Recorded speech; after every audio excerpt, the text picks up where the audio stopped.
نحمده ونستعينه ونستغفره ونؤمن به ونتوكل عليه ونعوذ بالله من شرور أنفسنا ومن سيئات أعمالنا من يهده الله فلا مضل له ومن يضلله فلا هادي له ونشهد أن لا إله إلا الله وحده لا شريك له ونشهد أن سيدنا ونبينا وحبيبنا وسندنا ومولانا محمدا عبده ورسوله أما بعد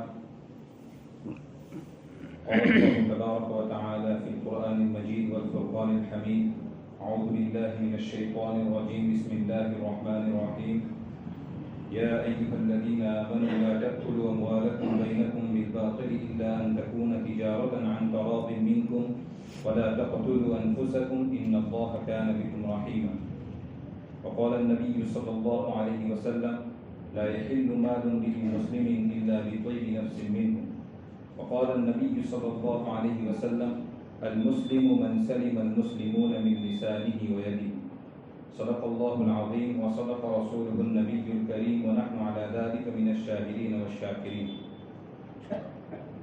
محترم علماء کرام، برادران عزیز، بزرگان محترم، میرا اور آپ کا جس دین کے ساتھ تعلق ہے وہ ایک ایسا دین ہے کہ جس کی تعلیمات پائیدار اور مستحکم ہے.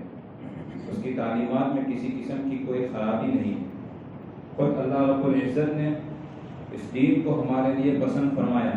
چنانچہ اللہ تبارک و تعالیٰ کا ارشاد ہے وَرَضِيتُ لَكُمُ الْإِسْلَامَ دِينًا کہ میں نے تمہارے لیے باعتبار دین کے اسلام کو پسند فرمایا. لہذا جب اللہ تبارک و تعالیٰ کسی چیز کو پسند فرمائے، کسی چیز کو منتخب فرمائے، تب اس میں اس بات کی گنجائش نہیں کہ اس میں کسی قسم کی کوئی خرابی ہو، کسی قسم کا کوئی نقصان ہو، کسی قسم کا کوئی عیب ہو. لہذا اللہ تبارک و تعالیٰ نے مجھے اور آپ کو اپنے فضل و کرم سے ایسا دین عطا فرمایا جو دنیا اور آخرت دونوں کی صلاح و فلاح کا ضامن ہے. اس سے دنیا بھی اچھی ہو سکتی ہے اور آخرت بھی سنور سکتی ہے. اگر ہم اس کی تمام تر تعلیمات، ہدایات اور احکامات پر ٹھیک ٹھیک عمل کرنے لگے تو انشاءاللہ تبارک و تعالی دنیا بھی خوشگوار ہو جائے گی اور آخرت بھی خوشگوار ہو جائے گی. وجہ اس کی یہ ہے کہ انسان کی زندگی گزارنے کے جتنے بھی شعبے ہیں اس میں سے کوئی شعبہ ایسا نہیں ہے کہ جس کے متعلق ہمارے دین نے ہمیں کچھ نہ کچھ ہدایات، کچھ نہ کچھ تعلیمات، کچھ نہ کچھ احکامات عطا کیے ہو. قدم قدم پر انسانیت کی رہنمائی فرمائی. ہر موڑ پر، ہر دور میں اسلام نے انسان کی رہنمائی فرمائی کہ کس طرح سے زندگی گزارنا چاہیے، اس کا لائحہ عمل کیا ہونا چاہیے. اس لیے ہمیں یہ کہنے پر مجبور ہونا پڑے گا کہ اسلام ایک ایسا مذہب ہے کہ جس کی تعلیمات میں کسی قسم کی کوئی خرابی نہیں ہے. یہ دنیا اور آخرت کی صلاح و فلاح کا ضامن ہے. چنانچہ علماء کرام فرماتے ہیں کہ انسان کو زندگی گزارنے کے بارے میں جو تعلیمات، جو ہدایات عطا کی گئی ہے وہ 5 شعبوں کے اندر ہے. نمبر 1 عبادات، نمبر 1 عقائد، نمبر 2 عبادات، نمبر 3 معاملات، نمبر 4 معاشرت اور نمبر 5 اخلاق. ان 5 چیزوں کے مجموعے کا نام دین ہے. عقائد یعنی ہماری مانیتا کہ اللہ ایک ہے، تمام پیغمبروں پر ایمان لانا، آسمانی کتابوں پر ایمان لانا، فرشتوں پر ایمان لانا، جنت و جہنم پر ایمان لانا، قیامت کے دن پر ایمان لانا، تقدیر پر ایمان لانا وغیرہ. پھر عبادات یعنی نماز، روزہ، زکوٰۃ، حج وغیرہ. پھر ہے معاملات کہ انسان کو کس طرح معاملہ کرنا چاہیے. خرید و فروخت کا معاملہ ہے، قرض کا معاملہ ہے، لین دین کا معاملہ ہے، بزنس کا معاملہ ہے، تجارت کا معاملہ ہے. تو اس میں انسان کا عمل کیا ہونا چاہیے، انسان کو کون سا طریقہ اختیار کرنا چاہیے، تو اس کے مطابق بھی اسلام نے ہدایات ہمیں عطا کی ہے. پھر ہے معاشرت کہ ایک انسان کو دوسرے انسان کے ساتھ مل جل کر رہنے کی ضرورت پیش آتی ہے، تو ایک انسان کو دوسرے انسان کے ساتھ کس طرح مل جل کر رہنا چاہیے، وہ کون سا طریقہ اختیار کرے کہ جس کی وجہ سے امن و سلامتی کا پیغام لوگوں تک پہنچے اور دوسرے ہمارے شر سے محفوظ رہے. تو اس کے متعلق بھی اسلام نے ہمیں ہدایات اور تعلیمات عطا کی. پھر ہے اخلاق کہ انسان اپنے باطن کے اندر وہ کون سی صفات پیدا کرے، وہ کون سی صفات اپنائے جس کی وجہ سے وہ سماج کا، معاشرے کا ایک اچھا فرد ثابت ہو سکے، اچھا انسان بن سکے. تو ان تمام ہدایات، تعلیمات اور مجموعے کا نام دین ہے۔ اگر کوئی شخص ان میں سے کسی ایک شعبے کو لے کر بیٹھ جائے اور کسی ایک کو اپنا لے، باقی ساروں کو چھوڑ دے، تو مکمل طور پر، صحیح طور پر اس کو دین پر عمل کرنے والا ہرگز نہیں کہا جائے گا۔ اس کی مثال ان یہودیوں کی طرح ہے جس کے بارے میں قرآن کریم کہتا ہے افتؤمنون ببعض الکتاب وتکفرون ببعض، کہ یہودیوں کا حال یہ ہے کہ وہ تورات کے بعض احکامات پر ایمان لاتے ہیں اور بعض کو چھوڑ دیتے ہیں۔ تو ہمیں چاہیے کہ ہم ان 5 شعبوں کے اوپر مکمل طور پر عمل کریں۔ دین کے اندر اس کی بڑی اہمیت ہے، اس پر عمل کرنا ضروری ہے، اور ہر ایک کے لیے اس کا علم حاصل کرنا فرض عین ہے۔ کم از کم اس قدر اس کا علم حاصل کرنا فرض عین ہے کہ شریعت کے مطابق زندگی گزارنا ہمارے لیے آسان ہو جائے۔ ہم اکثر دیکھتے ہیں کہ اکثر مسلمانوں کے عقائد بھی درست ہوتے ہیں، اگرچہ ان میں خرابیاں بہت زیادہ ہیں، لیکن کچھ نہ کچھ حد تک تو ان کے عقائد درست ہے ہی۔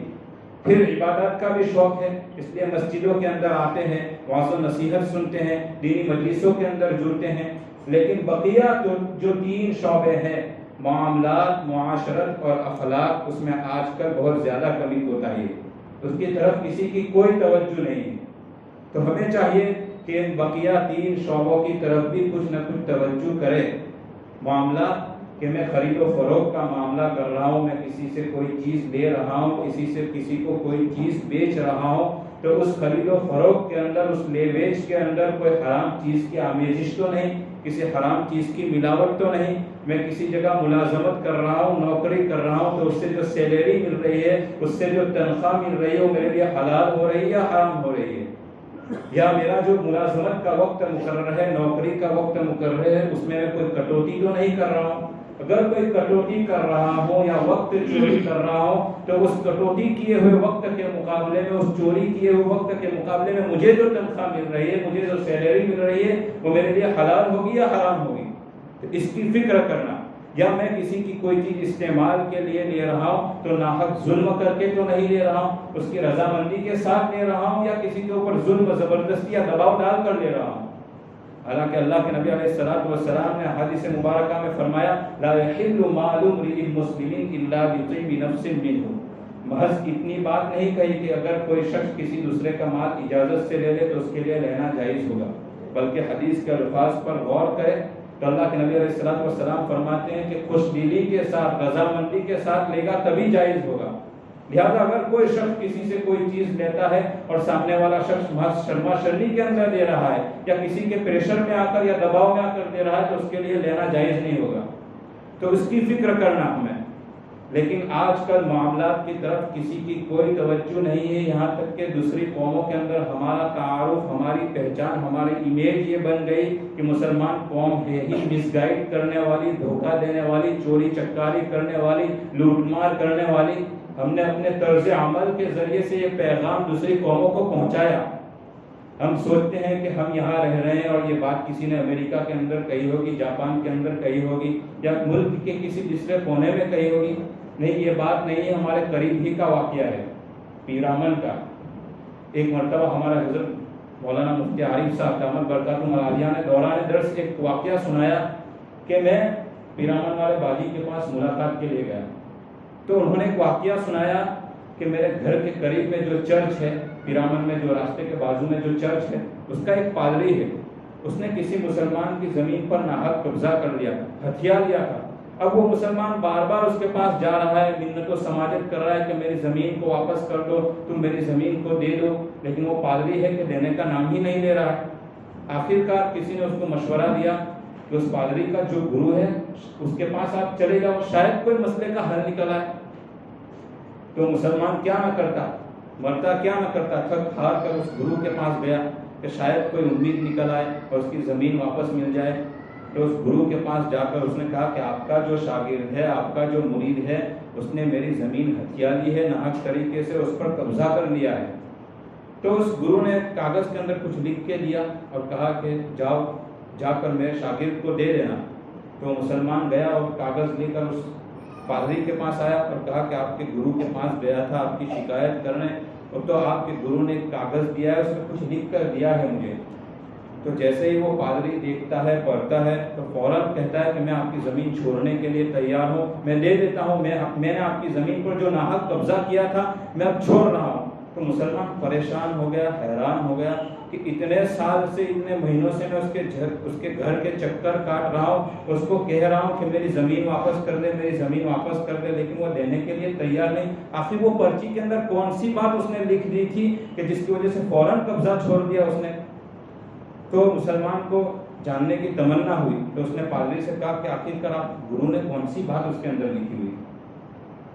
تو پہلے تو پادری کہنے لگا کہ آپ سن نہیں سکو کہ اس کے اندر کیا لکھا ہوا ہے، لیکن مسلمان نے ضد کی، اصرار کیا، تو پادری نے کہا دیکھو کیا لکھا ہے، پڑھو۔ تو کہا وہ پیرامن والی باجی کا جملہ ہے کہ اس کے اندر لکھا ہوا تھا تو کرہن اوڑو بنی گیو۔ تو کب کا مسلمان ہو گیا کہ ناحق زمینیں ہتھیا لینا، کسی کے مال کو ناحق لینا ہے تو مسلمان کا کام ہے۔ تو ہم نے اپنی تعلیم کے ذریعے سے لوگوں کو یہ پیغام پہنچایا کہ مسلمان ہے ہی چوری چکاری کرنے والا، لوٹ مار کرنے والا، ناحق کسی کی زمین پر قبضہ کرنے والا۔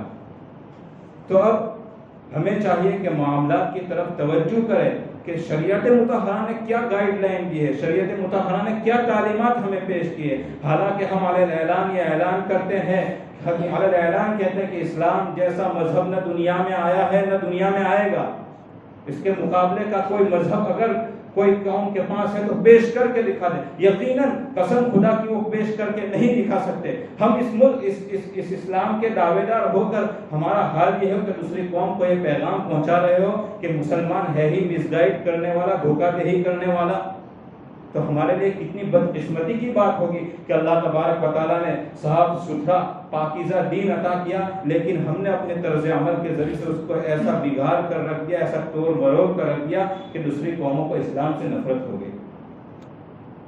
حالانکہ اللہ کے نبی علیہ السلام نے عین جنگ کے موقع پر بھی جس کے ساتھ معاہدہ کر رکھا ہے اس کا مال واپس کرنے کا حکم فرمایا ہے۔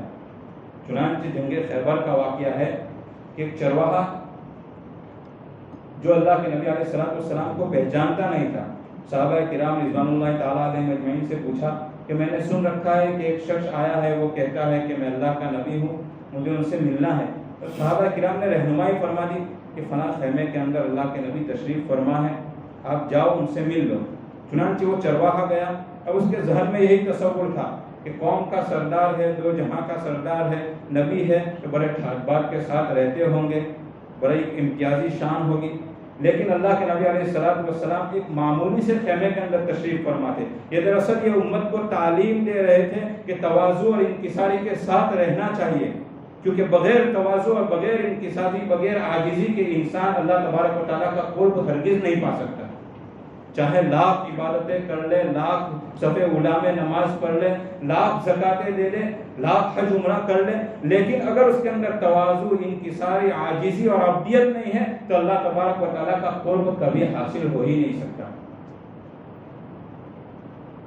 علامہ ادریس کاندھلوی نے ایک نکتہ لکھا ہے، جب اللہ کے نبی علیہ السلام کو معراج کا سفر ہوا، فتح الباری کے حوالے سے سیرت مصطفیٰ میں، کہ جب اللہ کے نبی علیہ السلام کو اللہ کو اپنے قریب کرنا تھا تو جو آیت کریمہ اللہ تبارک و تعالیٰ نے نازل فرمائی، اس کے اندر اللہ تبارک و تعالیٰ نے نبی کا لفظ نہیں استعمال کیا، بلکہ کہا سبحان الذی اسریٰ بعبدہ لیلا من المسجد الحرام الی المسجد الاقصی۔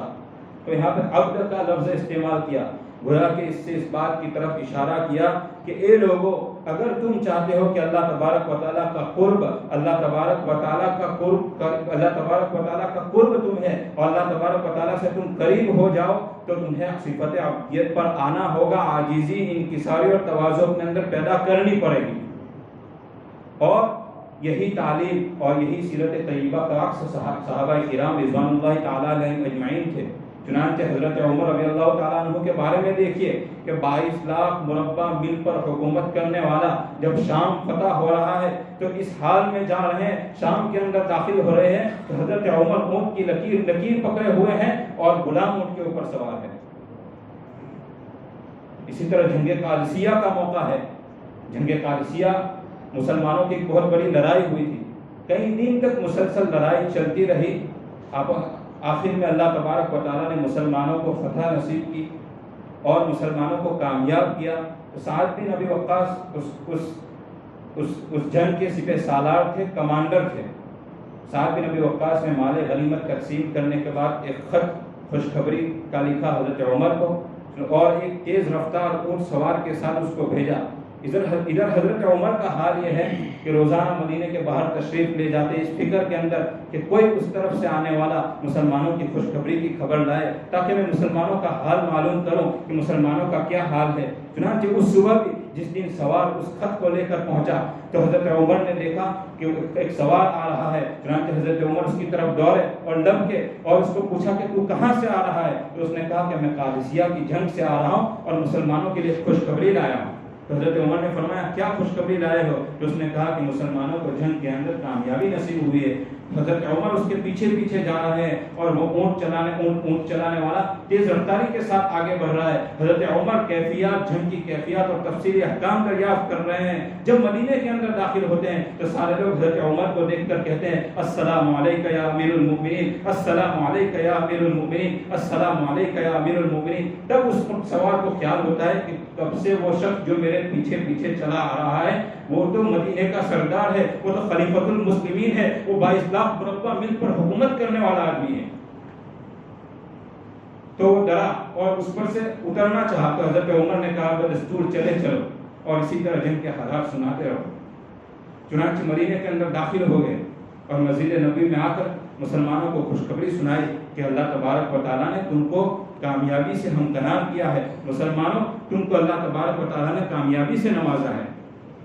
اور پر اثر وعظ فرمایا، پر اثر تقریر فرمائی جس کا خاتمہ اور جس کا آخری حصہ یہ ہے ہم میں سے ہر ایک کے لیے عبرت ہے. حضرت عمر نے فرمایا اے لوگو میں بادشاہ نہیں ہوں کہ تم کو غلام بناؤں. اس قدر تواضع کے الفاظ میں حضرت عمر تقریر فرما رہے ہیں کہ اے لوگو میں بادشاہ نہیں ہوں کہ تم کو غلام بناؤں، میں تو اللہ کا غلام ہوں. یہ خلافت میرے سپرد کی گئی ہے، یہ سرداری میرے سپرد کی گئی ہے. اگر میں اس طور پر اس کو انجام دوں کہ تم اپنے گھروں کے اندر راحت و اطمینان، چین و سکون کے ساتھ رہو تو یہ میرے لیے خوش نصیبی کی بات ہوگی. اور اگر میرا طرز عمل یہ ہو، میری خواہش یہ ہو، میری آرزو یہ ہو کہ لوگ میری واہ واہ کرے، لوگ مجھے بڑا سمجھے، لوگ میری آؤ بھگت کرے، لوگ میرے دربار میں حاضری دے تو یہ میرے لیے بدبختی کی بات ہوگی. اور اے لوگوں میں تمہیں تعلیم دیتا ہوں، میں تمہیں نصیحت کرتا ہوں، صرف قول سے نہیں بلکہ عمل سے بھی. یہ حضرت عمر کی تقریر کا وہ آخری حصہ ہے جو جنگ قادسیہ کے موقع پر حضرت عمر نے مسجد نبوی کے اندر ارشاد فرمایا تھا. تو ہمیں چاہیے کہ ان صحابہ کی سیرت کو اپنائے اور رسول اللہ صلی اللہ علیہ وسلم کی سیرت کو اپنائے کہ رسول اللہ صلی اللہ علیہ وسلم نے کس قدر عاجزی، کس قدر تواضع کی تعلیم دی کہ ٹھاٹ بات کے ساتھ رہنے کو پسند نہیں فرمایا. کیونکہ تکبر ہی وہ چیز ہے جس کی وجہ سے انسان بہت سارے جھگڑے اور فتنے پیدا کرتا ہے. آج ہم دیکھتے ہیں کہ بار بار سننے میں آتا ہے کہ فلاں جگہ لوگ ڈر پڑے، فلاں جگہ لوگ جھگڑ پڑے. اس کی آخرکار وجہ کیا ہے؟ کیونکہ ہر شخص یہ چاہتا ہے کہ میری بات آخری بات ہونی چاہیے، میری بات قول فیصل ہونی چاہیے. میں نے کہہ دیا بس ختم ہو گیا، اب دوسرے کی بات سننے کے لیے گوارا نہیں. یہ آخرکار وجہ اس کی ہے کہ تکبر ہے. اور تکبر ایسی چیز ہے کہ ساری بیماریوں کی جڑ ہے. اگر رفتہ رفتہ اس کا علاج نہ کیا گیا تو یہ رفتہ رفتہ بڑھ کر اسلام سے بھی باہر کر دیتی ہے. اس لیے ہمیں چاہیے کہ تواضع، عاجزی اور انکساری کے ساتھ زندگی بسر کریں. تو میں یہ کہہ رہا تھا کہ وہ چرواہا اللہ کے نبی علیہ السلام کے پاس آیا اور کہا کہ آپ کس چیز کی دعوت دیتے ہیں؟ تو اللہ کے نبی علیہ السلام نے کہا کہ میں اس بات کی دعوت دیتا ہوں کہ اللہ تبارک و تعالیٰ ایک ہے، میں اللہ کا رسول ہوں. تو جو دعوت اللہ کے نبی علیہ السلام لے کر آئے تھے وہ تمام تر دعوت اللہ کے نبی علیہ السلام نے اس کو پیش کر دی. تو وہ چرواہا بالکل سادہ مزاج آدمی تھا، سادہ طبیعت آدمی تھا. کہنے لگا کہ اگر میں اس پر عمل کروں تو مجھے کیا ملے گا اس کے نتیجے میں؟ تو اللہ کے نبی علیہ السلام نے کہا کہ کل قیامت کے دن تم میرے ساتھ کھڑے کیے جاؤ گے. تو وہ پھر سوال کرنے لگا کہ آپ دو جہاں کے سردار اور میں ایک معمولی سا چرواہا، کالا کلوٹا آدمی جس کے پسینے سے بدبو اٹھ رہی ہے، وہ میں آپ کے ساتھ کھڑا کر دیا جاؤں گا؟ تو اللہ کے نبی علیہ السلام مسکرائے اور کہا کہ ہاں، لیکن قیامت کے دن آپ کی سیاہی کو تابانی سے تبدیل کر دیا جائے گا، آپ کی سیاہی کو سفیدی سے بدل دیا جائے گا اور آپ کے جسم کی بدبو کو خوشبو سے تبدیل کر دیا جائے گا. نہ جانے اس کے دل پر کیا بات اثر کرتی ہے، وہ فوراً ایمان کے اندر داخل ہو جاتا ہے۔ پھر وہ اللہ کے نبی علیہ السلام سے دریافت کرتا ہے کہ اللہ کے نبی علیہ السلام کو ایک حکم دے دیجیے، تو اللہ کے نبی فرماتے ہیں کہ ابھی نہ تو کوئی عبادت کا موقع ہے، نہ زکوٰۃ ادا کرنے کا موقع ہے، نہ حج کا موقع ہے، نہ نماز کا موقع ہے، ابھی تو جنگ کا موقع ہے، مسلمان یہودیوں کے ساتھ لڑ رہے ہیں، جنگ کے اندر شریک ہے، آپ بھی شریک ہو جاؤ۔ تو یہاں ایک بات لکھی ہے کہ اس چرواہے کے پاس جو یہودیوں کی بکریاں ہیں، این جنگ کے موقع پر کس کے ساتھ لڑ رہے ہیں؟ اس یہودی کے ساتھ۔ پھر بھی اللہ کے نبی علیہ السلام فرما رہے ہیں کہ آپ کا قول و قرار ہے، معاہدہ ہے، لہذا پہلے آپ بکریاں واپس کر دو، پھر جنگ کے اندر شریک ہونا۔ تو اللہ کے نبی علیہ السلام نے کس قدر تاکید فرمائی ہے معاملات کو درست رکھنے کی، کیونکہ معاملات ایسی چیز ہے کہ اس کی تلافی توبہ سے نہیں ہوتی ہے، صرف اس کی تلافی اسی وقت ہوگی جب کہ ہم کسی کا جس کا حق مار لیا ہے اس کا حق ادا کر دیں، جس کی حق تلافی کی ہے اس کا حق پہنچا دے، جس کو تکلیف پہنچائی ہے اس سے معافی تلافی کر لیں، تب جا کر توبہ قبول ہوتی ہے، ورنہ تب توبہ بھی قبول نہیں ہوتی۔ یہ تو معاملات کی بات ہوئی، لیکن دوسرا شعبہ ہے معاشرت۔ تو معاملات میں تو دیکھتے ہیں کہ اللہ کے کسی نہ کسی بندے کو پھر بھی یہ توجہ ہو جاتی ہے کہ حلال ہے یا حرام ہے، لیکن معاشرت کو تو بالکل دین سے خارج کر دیا، اس کو سمجھتے ہی نہیں دین کا حصہ، اور اس کے خلاف کرنے کو گناہ ہی نہیں سمجھا ہم نے۔ اس کی کچھ مثالیں دیکھ لیجئے، اور چند مثالوں سے ہم غور کرتے چلے جائیں ہمارے معاشرے کے اندر کہ کیا واقعتاً ہم اس قسم کے گناہ کو گناہ سمجھتے ہیں۔ مثلا کسی کے یہاں شادی بیاہ کا موقع ہے، یا کسی جگہ پر عام راستے کے اوپر جلسہ رکھ دیا ہے، بیان ہے، اچھی بات ہے، لیکن ہم نے بیچ راستے کے اوپر منڈپ بنا دیا، شامیانہ لگا دیا۔ اب اس راستے پہ سے گزرنے والے جانور کا بھی حق ہے، انسان تو انسان، گزرنے والے جانور کا بھی اس پر حق ہے، لیکن ہم نے شامیانہ تان دیا اور پورا راستہ بلاک کر دیا۔ اب ہمارے دل پر اس بات کا خیال بھی نہیں ہوتا کہ میں نے گناہ کا کام کیا، حالانکہ جو مشہور قسم کے گناہ ہے اسی قسم کا یہ بھی گناہ ہے۔ حضرت والا تھانوی کے یہاں تو اس کا بڑا اہتمام تھا۔ حضرت والا تھانوی اپنے جو ملنے جلنے والے تھے، متعلقین ہوتے تھے، اس کی عقائد اور عبادات کی درستگی کے ساتھ ساتھ معاملات کی بھی درستگی فرماتے تھے۔ چنانچہ حضرت والا تھانوی فرماتے ہیں کہ اگر میرے متعلقین کے متعلق میں سنو کہ وہ اوراد و وظائف میں کمی کوتاہی کرتا ہے تو مجھے تکلیف ہوتی ہے، مجھے رنج ہوتا ہے، لیکن اگر کسی کے متعلق یہ سنتا ہوں کہ وہ معاملات کے اندر کمی کوتاہی کرتا ہے یا معاشرت کے اندر کمی کوتاہی کرتا ہے تو مجھے نفرت ہو جاتی ہے، کیونکہ معاملات ایک ایسی چیز ہے کہ اس کی تلافی صرف توبہ سے نہیں ہوتی۔ عبادات میں کمی کوتاہی تو توبہ کے ذریعے سے ہو جاتی ہے، کمی کوتاہی کی تلافی، لیکن معاملات کی کمی کوتاہی کی تلافی صرف عبادات سے، صرف توبہ سے نہیں ہوتی ہے۔ اس کے لیے ضروری ہے کہ جس صاحب حق کا حق مارا ہے اس کو اس کا حق واپس کر دو، اس کا حق لوٹا دو، ورنہ کل قیامت کے دن ہمارے یہی اعمال جو ہم دنیا بھر میں کرتے رہے کہ پہلی صف میں نماز پڑھتے رہے، نماز بھی وقت پر ادا کرتے رہے، زکوٰۃ بھی وقت پر ادا کرتے رہے، حج بھی کرتے رہے، لیکن جو معاملات میں کوئی کوتاہی کی ہوگی، کہا کہ جو دنیا سے جو آدمی ایک نیکیوں کا بارے گرا لے کر رخصت ہوا تھا، کل قیامت کے دن فقیر اور تنگست ہونے کی حالت میں ہوگا، کیونکہ دوسروں کی حق تلفی اتنی کی ہوگی کہ ساری نیکی اس کو دے دی جائے گی اور بدلے میں اس کے گناہ اس کے سر پر ٹھوک دیا جائے گا۔ کتنا بدبخت ہوگا اور بدقسمت ہوگا وہ شخص جو دنیا سے تو نیکیوں کا بارے گرا اور نیکیوں کا خزانہ لے کر رخصت ہوا تھا، اور کل قیامت کے دن گناہوں کا انبار لیے ہوئے جہنم رسید کر دیا جائے گا۔ کس قدر بدقسمتی کی بات ہوگی۔ ہم اندازہ لگائیں کہ ہمیں کسی جگہ جانا ہو اور وہاں کا چلن کوئی اور چیز ہو اور منزل پر پہنچنے سے پہلے ہمیں لوٹ لیا جائے تو یہ تو آخرت کا چلن نیکی ہے، نیک اعمال ہے۔ اب ہم دنیا بھر میں اپنے آپ کو تھکاتے رہے، دنیا میں اپنے آپ کو نیک اعمال میں مصروف رکھتے رہے، لیکن دوسروں کی کمی، دوسروں کے مال کے اندر کمی کوتاہی کرتے رہے، دوسروں کا مال اور معاشرت کے اندر بھی کمی کوتاہی کرتے رہے، ناحق کسی کو تکلیف پہنچاتے رہے، پڑوسیوں کو تکلیف پہنچا دی، کہ راستے میں کوئی کچرا ڈال دیا، راستے میں گندگی کر دی، جس کی وجہ سے آنے جانے والے کو تکلیف پہنچتی رہی، تو کل قیامت کے دن سوال کیا جائے گا کہ آپ نے فلاں میرے بندے کو تکلیف پہنچائی تھی، لہذا آپ اس تکلیف کی بھرپائی کرو۔ تو کہاں سے لائیں گے؟ وہاں کا چلن تو کیا ہوگا؟ روپے پیسے تو ہوں گے نہیں۔ انسان یہ چاہے گا کہ روپے پیسے دے کر چھوٹ جاؤں، لیکن قرآن صاف کہتا ہے کہ وہاں روپے پیسے کام نہیں آئیں گے۔ انسان یہ چاہے گا کہ میں فدیہ میں اپنے اولاد کو دے دوں، لیکن قرآن کہتا ہے کہ وہاں کی یہ سب چیزیں کوئی کام نہیں آئے گی، وہاں تو نیک اعمال دیکھے جائیں گے، لہذا اس کے نیک اعمال کو لے کر اس شخص کو دے دیا جائے گا، اور اگر نیک اعمال ختم ہو گئے تو اس کے گناہ اس کے سر پر ڈال دیے جائیں گے۔ لہذا جو شخص دنیا کے اندر اپنے آپ کو تھکاتا رہا اور پہلی صف کے اندر نماز پڑھتا رہا، کل قیامت کے دن گناہوں کی حالت گناہوں کا بوجھ لاتے ہوئے جہنم کے اندر داخل کر دیا جائے گا۔ تو اللہ تبارک و تعالیٰ سے ہم دعا کریں کہ اللہ تبارک و تعالیٰ ہمیں معاملات کا فہم عطا فرمائے، معاملات کو درست کرنے کی توفیق عطا فرمائے۔ معاملات اور معاشرت کے سلسلے میں بنیادی حدیث جو قرار دی جاتی ہے معاشرت کے سلسلے میں، وہ ہم میں سے ہر ایک کو یاد ہونی چاہیے، چاہے حدیث کے الفاظ یاد نہ ہو لیکن ترجمہ ہی یاد کر لیں۔ اگر ہم ترجمہ ہی یاد کر لیں گے تو بہت سی خرابیوں سے ہم بچ جائیں گے۔ کہ المسلم من سلم المسلمون من لسانہ ویدہ، کہ مسلمان تو وہ ہے جس کے ہاتھ اور زبان کی تکلیف سے دوسرے لوگ محفوظ ہو جائے۔ یہاں صرف ہاتھ اور زبان اس وجہ سے کہا گیا کہ عامةً جو تکلیف پہنچانا ہوتا ہے وہ ہاتھ اور زبان کے ساتھ ہوتا ہے۔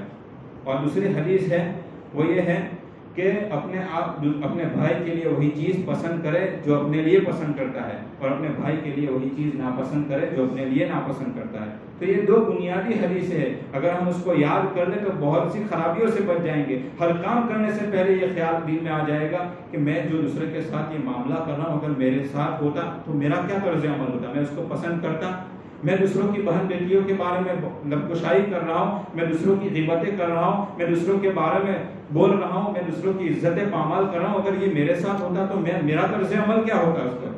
تو یہ معاشرت کی بنیادی حدیث ہے، تو اس کو چاہیے کہ ہم یاد کر لیں اور اس پر عمل کرنے کی کوشش کریں۔ اللہ تبارک و تعالیٰ سے دعا کریں کہ اللہ تبارک و تعالیٰ ہمیں عقائد صحیحہ اور عبادت کا ذوق اور معاملات کی درستگی اور معاشرت کی درستگی اور اخلاق حسنہ سے نوازے۔ ہمیں ہر وقت کوشش کرتی رہنی چاہیے اور اپنے نفس کا محاسبہ کرتے رہنا چاہیے، کیونکہ عقل مند وہ ہے، حدیث پاک میں فرمایا الکیس من دان نفسہ وعمل لما بعد الموت، کہ عقل مند تو وہ ہے جو اپنے نفس کا محاسبہ کرتا رہے اور ما بعد الموت کی فکر کرتا رہے کہ موت کے بعد میرا کیا ہوگا، ہر وقت اس بات کی فکر میں لگا رہے۔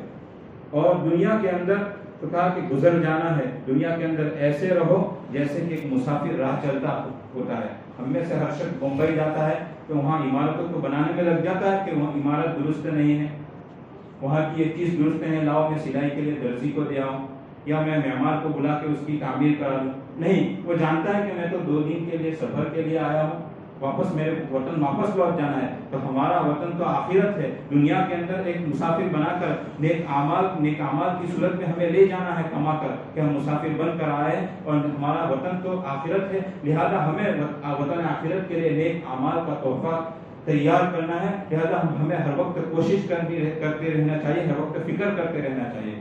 اللہ تبارک و تعالیٰ سے دعا کرے کہ اللہ تبارک و تعالیٰ مجھے بھی اس بات کی توفیق دے اور تمام کو اس بات کی توفیق دے۔ وآخر دعوانا الحمدللہ۔